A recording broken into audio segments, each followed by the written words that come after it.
Hyperdocs are a great way to make learning engaging for your students by giving them ownership and choice. This video will take you through the steps of creating a simple Hyperdoc.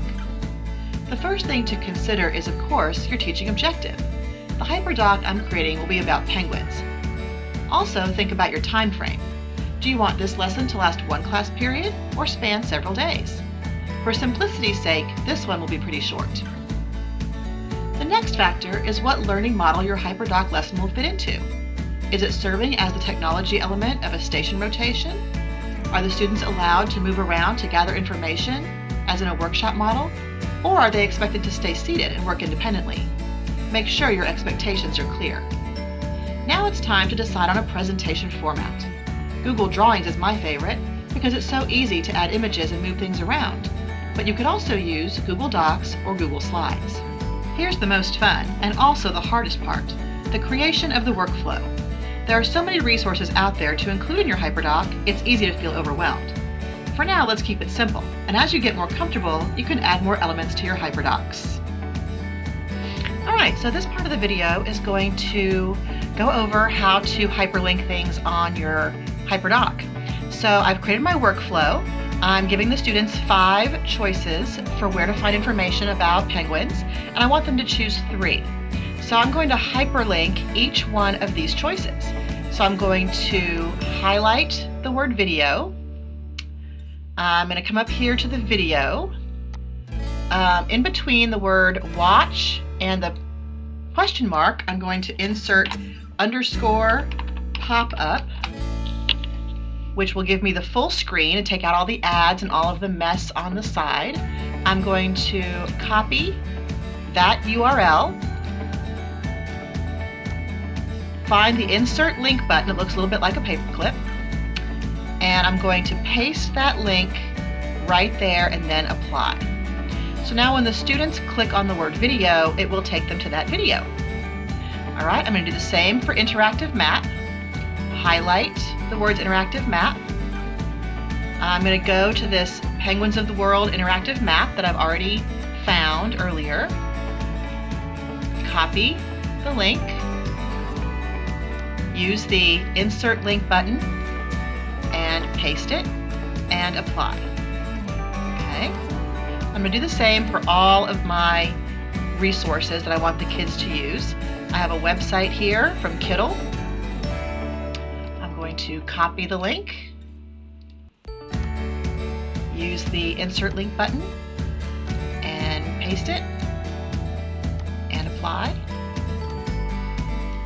I've also found a virtual field trip at a zoo where they do penguin feeding. It's really kind of fun. Again, this is a YouTube video, so I'm going to want to insert that underscore pop-up so that it doesn't lead them to click on other things over on the side or get them off task in any way. So this is the link I want to copy and paste. Okay, and then I'm just giving them the choice to go to Epic.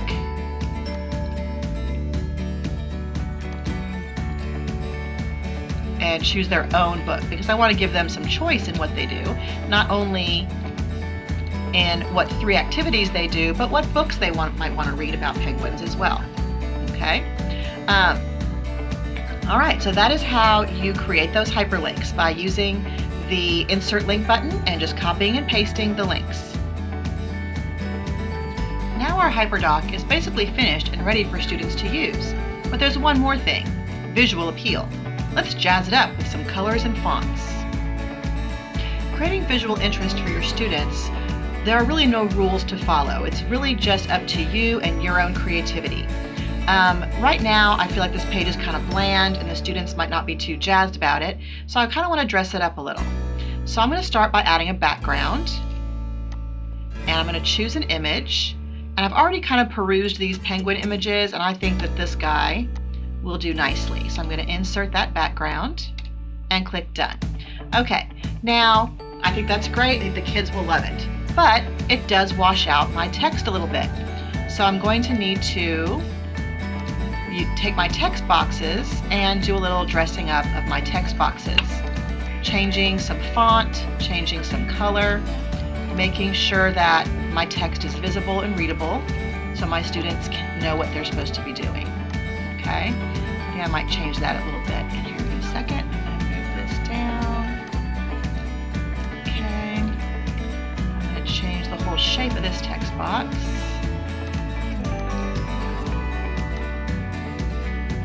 And make it bigger. Okay. Now this one, highlight all of this text and change the font. Bold and make it a lot bigger. Okay.